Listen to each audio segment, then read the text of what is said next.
Good afternoon.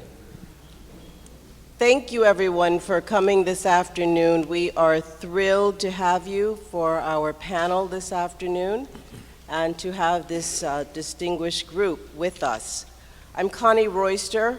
I'm Director of Development here at Yale Divinity School.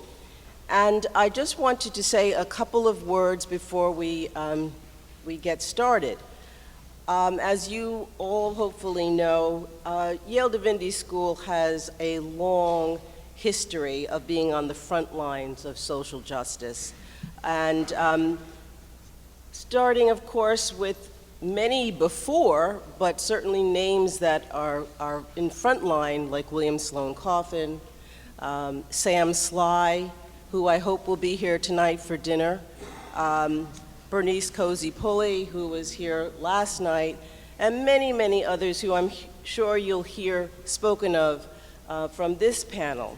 Brief comments for context. Some of you may recall this outline of the civil rights history in the modern period.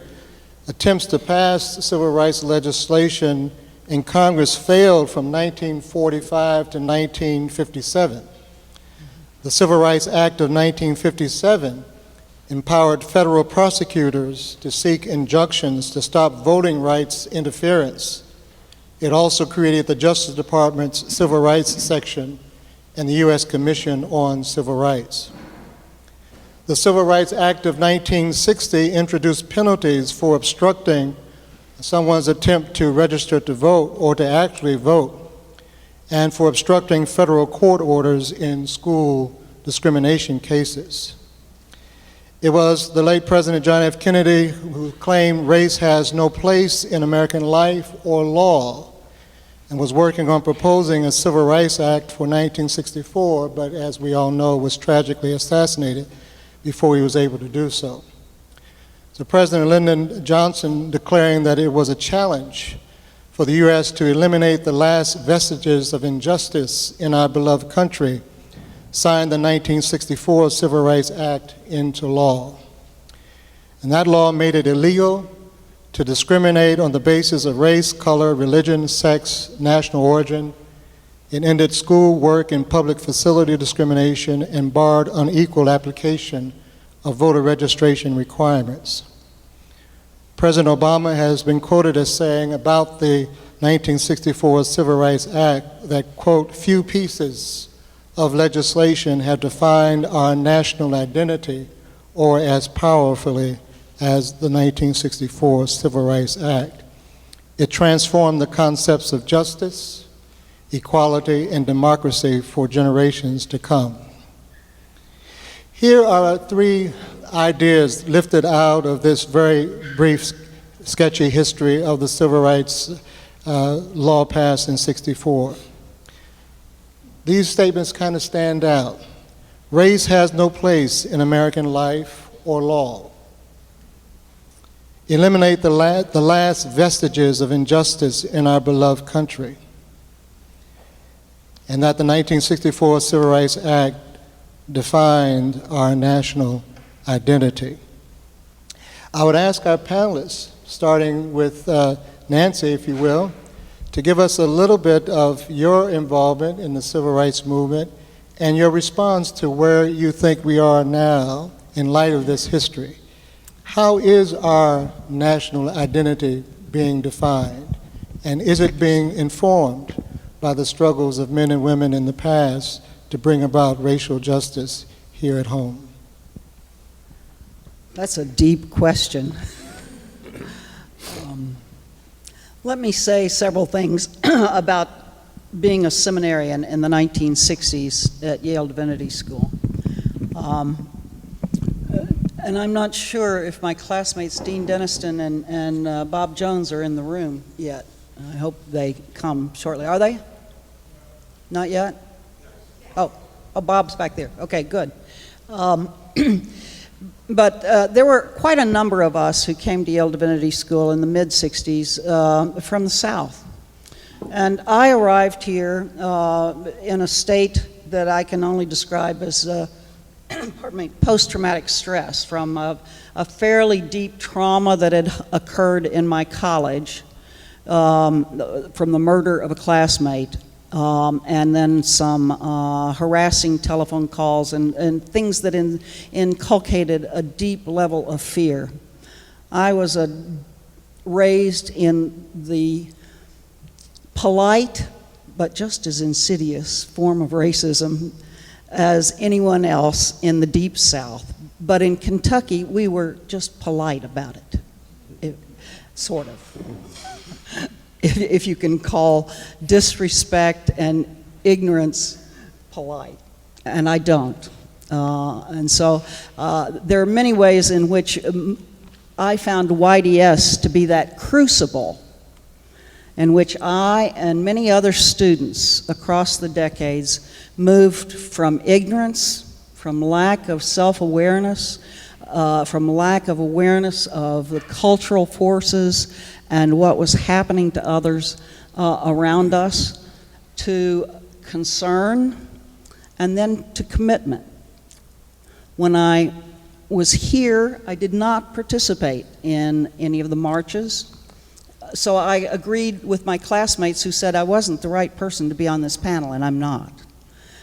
That I would report some of their activities. And Neil Topliff was one of the students that had gone to Mississippi and wrote this article for Presbyterian Life in 1963. It's a powerful statement of the activities that they were involved in. Other students engaged in going to Washington to work on the passage of the Civil Rights Act. Again, I was poor and I was frightened and had no money. I did not go. But I know that quite a number of students went in carloads.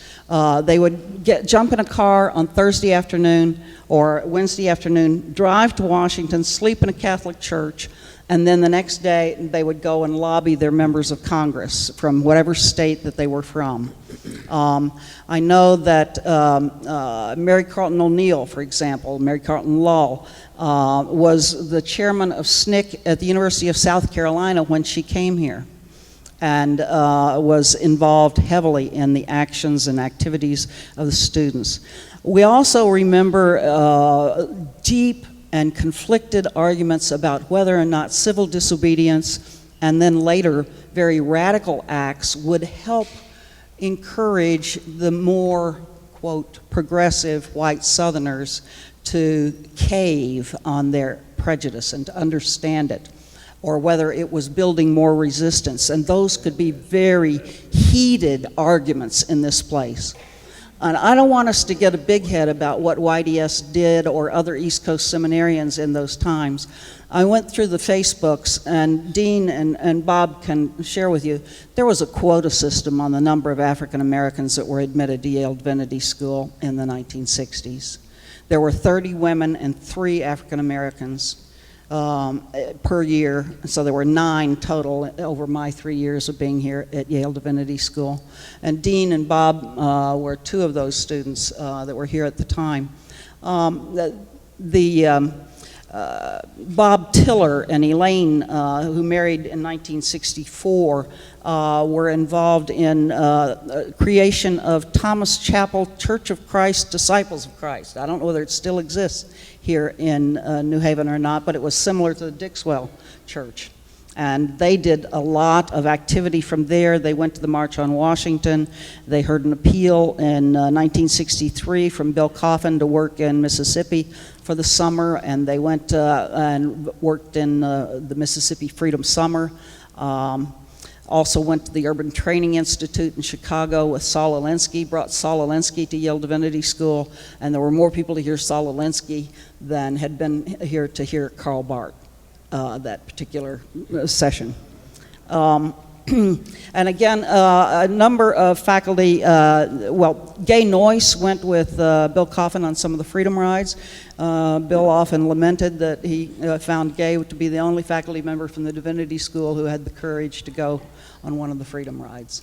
And then the Selma March, a lot of students went at various times when Dr. King called for more white clergy to come and kind of help after the events on the bridge. All of this, I think, is to put in perspective that there was sort of a series of things that happened over the 10 years of 1960 through the passage of the Voting Rights Act, which Congressman David Price, who was here a while ago, said was probably more important in some ways than the Civil Rights Act that was passed in 1965. Where we are as a nation, I lived next door to Ferguson for a while. And I live now back in Kentucky, and I see so much overt racism raising its head again in such ugly ways that I am convinced that the best way for us to begin once again to address this phenomenal issue in our souls, the American soul, is for us to have people get to know one another once again. We live in such terrible isolation and in a defensive posture that people are not able to see their neighbors as their friends. The gun people have made people so fearful that you don't know who is your neighbor anymore to trust. And so you don't know whether you can trust someone carrying a gun to be the good guy or to be the bad guy. And we're in a mell of a Hess, as my daddy used to say. Thank you. Each of our panelists will give these kind of opening comments, and then we will also make sure we have time to hear your questions as well as perhaps some of your stories, some of you may have been involved during this period. I came to Yale Divinity School in 1972, and when I arrived, it feels like when you walk into a room where a fight had just occurred. Mm-hmm. Yes. There was this tense intensity to the atmosphere, and it felt like a lot of lines had been drawn, and it took me a while to figure out what the fight was all about, who had been in the fight, and what the lines were that had been drawn. And I'll say more about that. Tom, would you like to give us your opening comments? I want to start by saying that the Civil Rights Act of 1964 was not perfect, but still it was a rather impressive and comprehensive attempt at... Use the mic. Oh, I'm sorry, I thought I had it. The 1964 Act was not perfect, but it still was a pretty comprehensive and impressive attempt to move forward. But what was most in my mind at that time is that it would not have happened at all had it not been for the grassroots movements for social change that were unfolding all across the country. And I know my own sense of offense with the racism of our society was severe while I was in high school in Birmingham, Alabama, and I had to get out of here. And I moved to Chicago for my seminary studies, and that's where Jim Cone and I got to know each other. But we agreed that Chicago was just about as racist. It was more sophisticated. That was all. So that challenged me more, that I've got to be involved. So when I went to Vanderbilt and the sit-in movement got underway there in Nashville, then I was exhilarated to be able to participate. In fact, I was on the Student Nonviolent Coordinating Committee that worked with the other universities that were participating in this event. And it was extraordinary to get to know these people and how momentum was built. In fact, we got so many people involved in Nashville that you would sit in one row, and then if the police arrested the people sitting in, then there would be another group that would move right in behind them. And pretty soon it began to drive the commercial managers there crazy.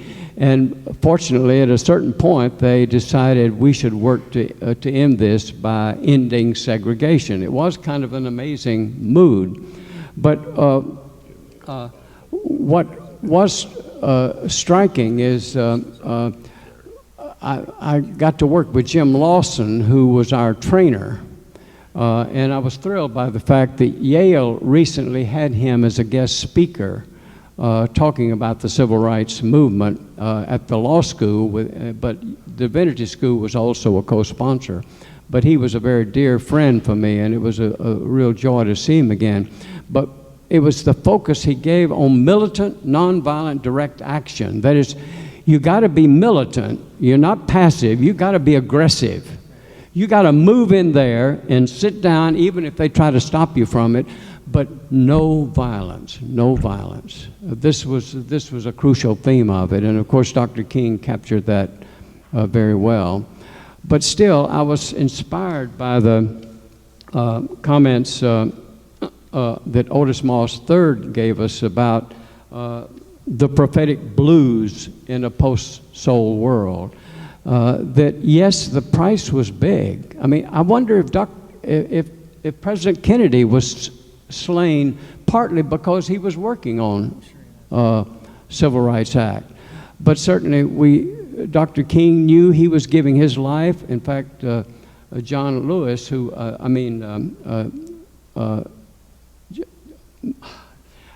he's the congressman from Georgia.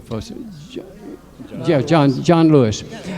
He told me about crossing the bridge into Montgomery, and he thought, I'm certainly going to die. My life is coming to an end.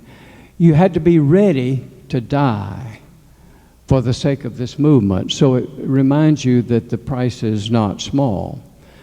But now the other thing, though, that has been on my mind as I prepared for this day, I've become a real passionate advocate for militant, nonviolent, direct action as a way of encountering social justice. But again, I was very touched by Otis Moss's comments about the blue soul of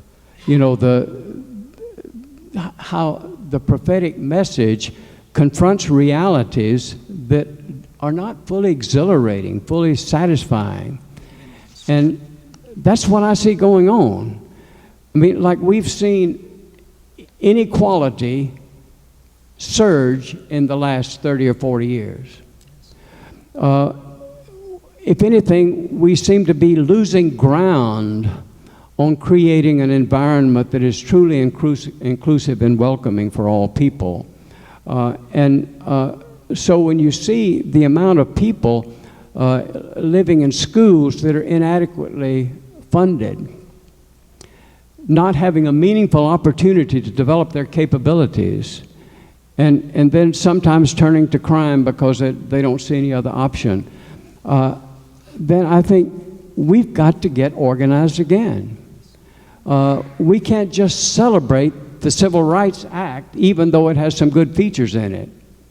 We've got to recognize that the challenges are very big confronting our society, and we've got to start acting more like people who welcome and include all people without regard to race, faith, sexual orientation, gender identity, whatever. We've got to work more aggressively to build that comprehensive community. And so it's this movement that's a source of inspiration for us. That we learned this in seminary. We learned it as faith communities, and now we've got to keep finding ways to act it out. Thank you. Thank you. It sounds like, I'm sure probably for Dr. Moss as well, there's been some engagements experiences that's been transformative. Yeah. And those transformative experiences has empowered you to put your life, if need be, in the cases that you described, Tom, on the line. I wonder how we can help people to think about making that kind of depth of commitment today. We can come back to that. Dr. Moss, please. Thank you very much, and certainly an honor to share this moment with this distinguished panel and to learn from the Beecher lectures and be blessed by them. I might get emotional if I talk too much about that. Edwin and I are extremely blessed to share this moment in this place and in this space. When I think about the civil rights, human rights struggle in America, I have to always try to put it in some kind of context historically. There were 3 Supreme Court decisions in the latter part of the 1800s. The Dred Scott decision that legitimized at the legal level slavery, the Supreme Court decision of 1883 that repealed or nullified the Civil Rights Act of 1875, which ended Reconstruction and gave full authority to the voices of the mob, Ku Klux Klan, etc. After the 1883 Act, Frederick Douglass, on his deathbed, said, "The Supreme Court has deserted us. It has killed the Civil Rights Bill." And then he went on to speak as a Republican. He said, "The Republican Party is no longer a party of morals, but a party of money." This is Frederick Douglass speaking in 1894, 1 year before his death. 1896, that's Supreme Court, gave us the separate but equal decision.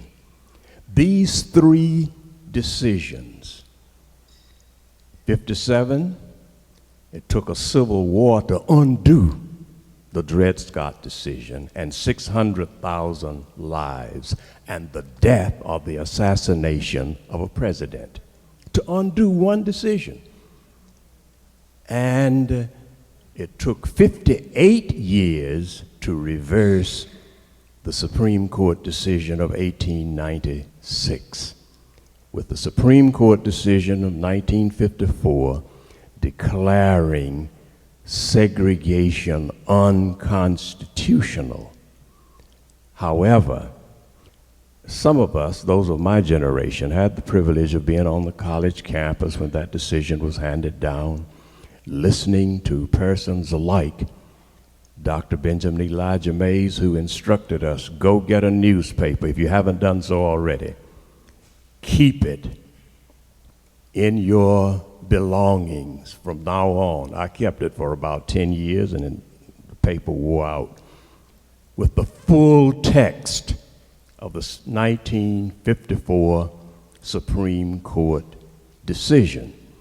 Dr. Mordecai Johnson said, if that Supreme Court decision had not been given as it was given, America would have lost standing for the rest of the century in the free world.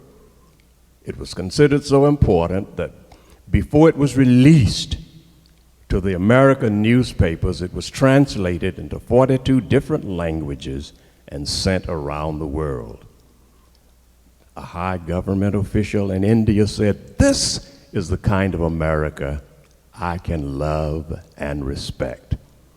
But our governor in Georgia, where I was born and grew up, said, "As long as I'm the governor of the sovereign state of Georgia, there will be no mixing of the races."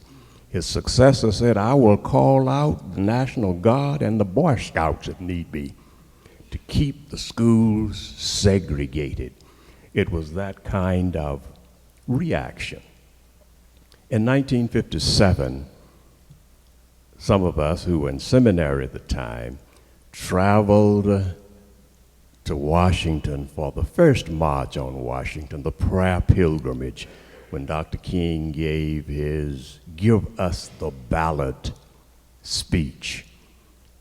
And persons on that program, like Adam Clayton Powell, Mordecai Johnson, Fred Shuttlesworth, C.K. Steele, William Holmes Borders, and others, gave a resounding sense of hope for the rest of the century.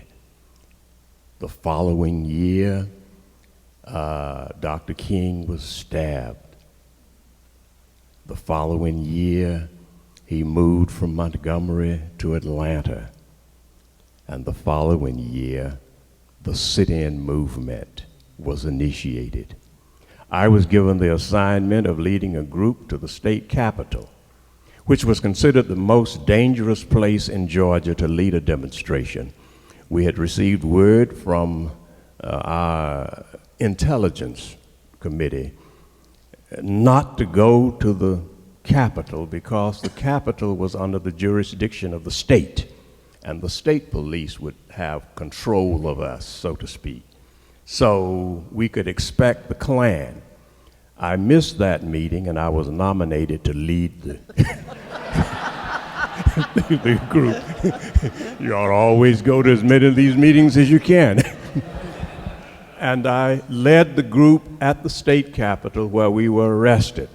And sure enough, in the cafeteria, outside of the cafeteria, the Klan came with iron pipes and other kind of instruments, and the press showed up with their cameras, taking photographs and putting it all on film, and they paused for a minute, but then they turned on the press. And in a few minutes, the state patrol showed up and arrested all of us. I've never been so relieved to be arrested. It was a blessing. And I'm doing what we call in church sometimes scattering remarks. It was my responsibility or privilege to be a plaintiff with Dr. Irene Dobbs Jackson for the desegregation of the Atlanta public libraries. Before we got to court, there was a meeting held with the mayor of the city of Atlanta and others, and they voluntarily desegregated the libraries. Now, a word about the sit-in movement. In one sense, it was spontaneous, but in another sense, it was a dedicated, prepared, highly disciplined movement. My first experience of praying all night long was before leading the group at the Capitol, because we understood that one, we might not get back, and two, we could be injured and maimed for the rest of our lives. Several things happened under that non-violent, spiritual, theological, and philosophical paradigm. America was changed. The Civil Rights Act and the Voting Rights Act were passed. But then came the assassinations. The assassination of President Kennedy, but that assassination, in a sense, was used to strengthen the civil rights movement. But the assassination of Dr. King and Bobby Kennedy created a bereavement in the movement that we are yet to overcome. Our nation has not adequately gone through the steps of grief and the coming to grips with that grief, even after almost a half century. And that grief of a movement and of a nation is not unlike the grief of an individual or a family that experiences a terrible and tragic death. We have not been adequately counseled. The nation needed therapy that it is yet to receive. So, just like 3 decisions in the 19th century set the nation back for at least a half century, some decisions from the Supreme Court in the 20th century and the 21st century have done the same thing. The Bakke case in 1978, and especially the voting rights case in the 21st century.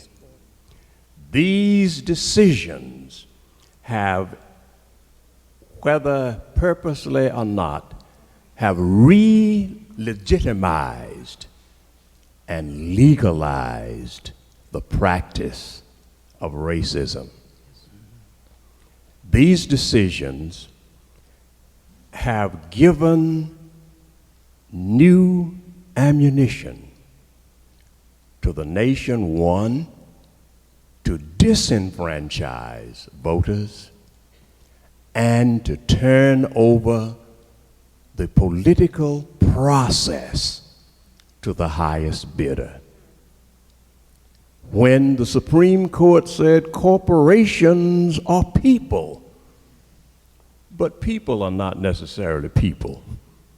So respect the corporation, even if it means disenfranchising millions of people who cannot give to campaigns like the Koch brothers. For the next half century, I hate to say this, we will be living with the bitter fruits, not only of the decisions themselves, but of the atmosphere they legitimize. And we have the responsibility of creating a new moral, spiritual, courageous movement if we are to save our children and our nation in the 21st century. Thank you.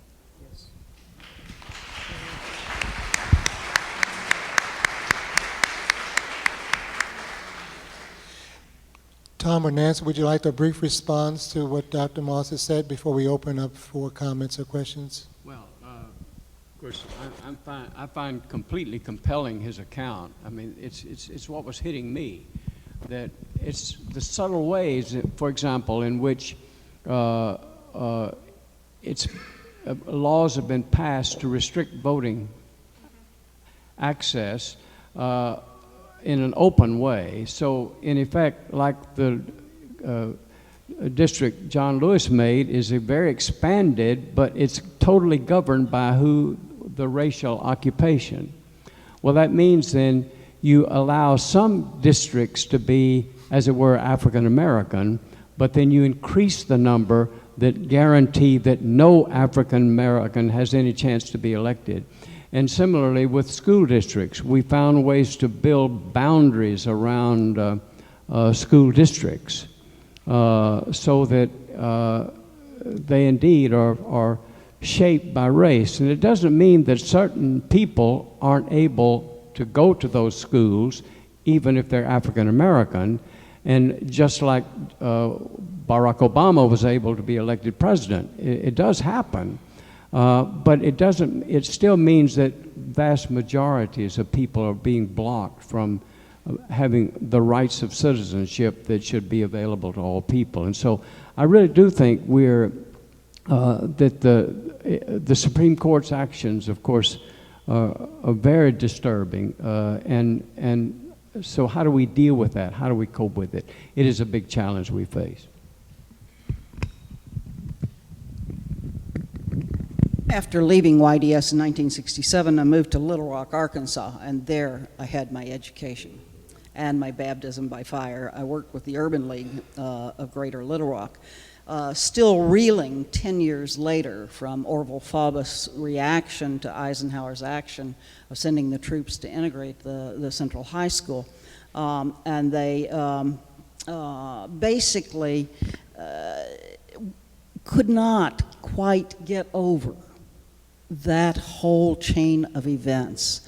But what happened in Little Rock, and I think it's still a possibility of hope, it's the blue note of not succumbing to despair, was the local church people in that year that Faubus closed the schools, white and black, took all the seniors into their churches and helped to educate them because their schools were closed and they could not graduate from high school and could not go on to college. It was a direct one-on-one kind of involvement of people who said, I care. I do not want an America that looks like it did when Orville Faubus was governor of this state. And so this community found itself, and I think we're in an era now, once again, with the Supreme Court decisions and the political actions and the growing inequality and the division and the isolation of people into their own camps, where the only thing that can break it down may be the direct action of individual people engaging themselves with children. And I think it's children that we've got to be involved with to bring us into a wider and broader future that is loving and inclusive and welcoming to all. And that interaction that happened in Little Rock, in those schools, in the churches, the year that the schools were closed, did more to build a kind of harmony in a salt and pepper city of Little Rock than anything else. White Citizens Council was still running around. They were still yelling names at me for working in the Urban League. They were, claiming people of color should have no vote and doing everything they could. But there was this cadre of people that had been formed as out of an experience. You get shaped and formed. That's what happened to me at YDS. So that I came out of here a different person than I came in. And you do that only through the kind of interaction with people across all kinds of lines. It's the same with the welcoming, open, and affirming. And when people acknowledge, oh, my uncle, my brother-in-law, and suddenly the world is much smaller and much more humane. Thank you. Bill Coffin told me once that, and I'm sure he's shared this story with a lot of people, when he got a different understanding or feeling about the power of racism when he went south and was meeting with Dr. King in someone's home. And when he pulled up in the car with some other people and got out, there was a black child sitting on the porch. And when the child saw Bill, the child got up and ran back in the house yelling, "White man coming, white man coming, white man coming." And that's, for Bill said, that's when he understood racism in a deeper level than he had ever understood it before. Well, you've heard some very powerful observations and challenges for a new moral and spiritual and courageous movement to work with children, to be attentive and mindful of how the courts can impact our quality of life for generations. This is an opportunity now for you to ask a specific question of any of the panel members or to share a very brief, story of your own. So I saw this gentleman first, and Yes.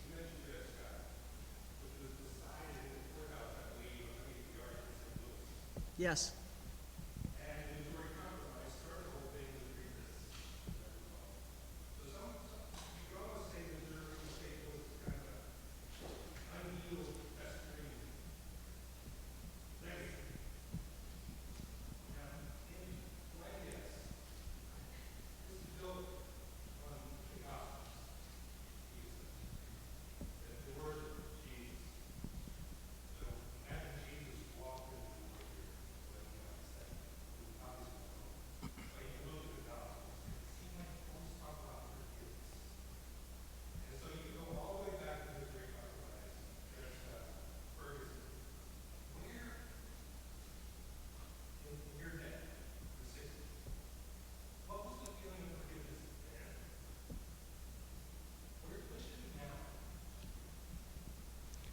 How did people in the communities of which you were a part understood and experienced forgiveness, and where would that be for now? I think it was very tense. There were moments when people were called names for being hesitant. On the other side, sub rosa, never in the common room, but people would murmur outside about people just wanting to stir up trouble, etc. And yet it was a very close kind of community, and I have a sense that they understood that each of us were in different places and in the process of formation, and that not all of us were aware of our own internal blindness and our own racism, and I certainly think that was forgiven. But I did not hear Bart Farley's lecture this morning. I wish I had, because forgiveness in the service of justice sounds like a terrific idea to me. But I'm not sure it's going to solve the problem we've got right now of this incredible fear of that exists. At a dinner I went to Tuesday night before coming here, a man was talking about a 9-year-old boy having to carry a gun because he's afraid. He's afraid of his neighborhood. He's afraid of the policeman. He's afraid, and so he has to carry a gun, and that makes him feel strong. That's sad. And how many people I know that will not say hello to people walking down the street? Just, hello. It's an isolation and a lack of sense that we are a nation, a community together with a purpose and a goal. Yes, and I want to emphasize that the way nonviolent resistance was trained and taught in the civil rights movement is that it is a form of forgiveness. That is, you're not out for vengeance, but you are feeling obliged to challenge systematic injustice. That's kind of the prophetic calling. But the goal is not to demean and punish the persons who have been participants in the system, but to create an environment where genuine reconciliation and renewal can occur. So the meaning of nonviolent resistance, even when it was called militant, was precisely forgiveness. That's where we're going. So we're not going to fight, even when you abuse us. But we are not going to just run away and submit to injustice that is harming people. Dr. Moss?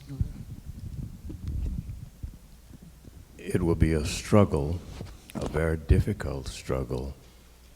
Nonviolence has to come from teachers of the oppressed.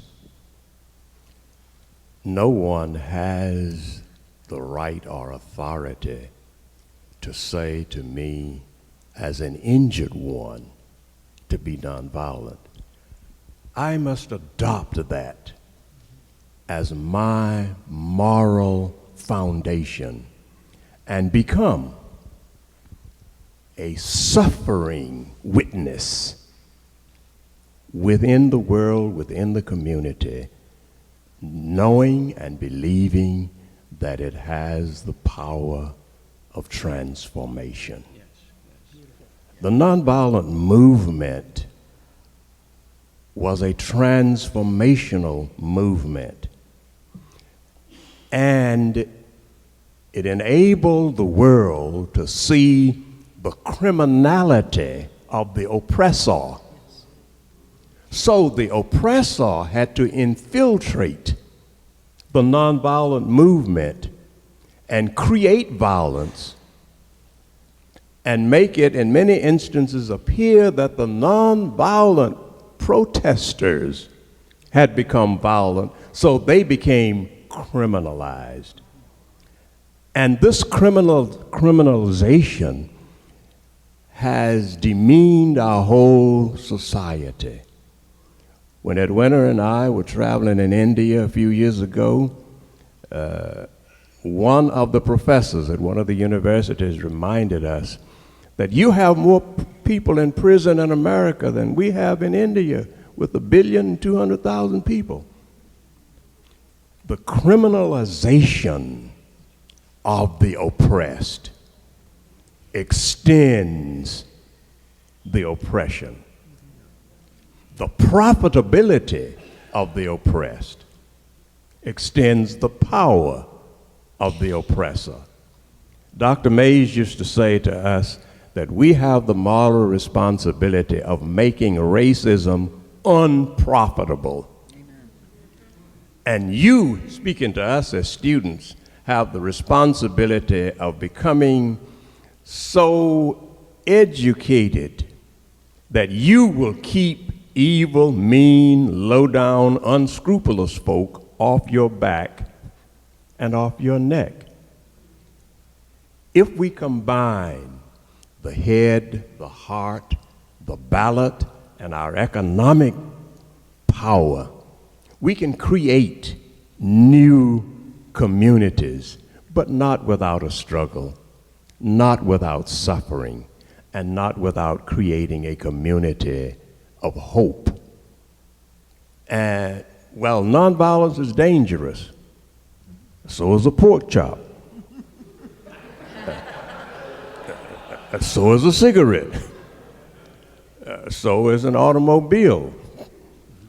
Driving at high speed, especially, and sometimes not so high speed. So there is no non-dangerous way of life. But nonviolence has to become a way of life in order for us to become disciples and ambassadors. I think you told me, Dr. Moss, once that Dr. King said to you that as long as there can be at least one practitioner of nonviolence, no one would have an excuse, use the excuse that it's not humanly possible. Right. Is that a fair? And Dr. King practiced this. In one of his, often he stated, "Bomb our homes, we will still love you. We will meet your brute force with soul force. Burn our houses, take us out on some dark highway and leave us half dead, and we will still love you.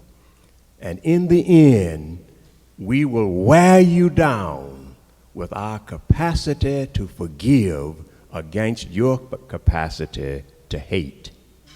That takes a special kind of commitment. You don't get it overnight. I'm not sure that you get it just reading a book, even the Bible. But it is possible. And we have seen demonstrations of that in our lifetime. And I think we have to reteach it in the academy, in the church, and in our very lives. There was a comment over here, a question. Yes, I think this panel is supposed to focus on Yale Divinity School, this question. I was a student here in 1960. In the spring of 1960, James Lawson was expelled from Vanderbilt Divinity School, the Civil Rights International. And other divinity schools and seminaries were asked to show solidarity, and most of the Vanderbilt Divinity faculty resigned.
drag a student and to be caught off guard. And that new efforts have to be made at changing and raising confidence. I don't know what form those will take today, but I think today it's a very discouraging situation. It is interesting that you reference James Lawson in this context. I was on the campus of Vanderbilt University a few years ago to participate in a panel similar to this one. And the panel was centered around the career of James Lawson as a student at Vanderbilt when he was expelled. And then they tried to bring him back to save face, and he refused. But on that occasion, his portrait was being placed in one of the academic buildings on Vanderbilt's campus, and a chair established in his honor, and he was invited to come back and teach as the first lecturer in that context. Here, the practitioner of nonviolence, mistreated by Harvey Bronscombe, who did not have the moral courage to stand with him, caved in, expelled him, but a succeeding generation now honors him. Now, it's not enough just to put up a portrait. I think that portrait has to first be placed in one's heart, mind, and laws and practices, cultures, and curricula. We'll have this question or comment from you as our last. I was here from 62 to 64, and one of my dear friends is Homer McCall. I don't know if any of you remember him. I remember Homer. Very, you remember Homer? I do. Okay. Tall, black man, wonderful, sweet person. We were walking down Prospect Avenue, and we were getting all kinds of looks. I didn't think, what is that about? And Homer turns to me and says, "Gee, don't worry about it. It happens to me all the time." My point is that until we touch the wound, we don't understand. And my first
I would ask our panelists for a brief last word of hope.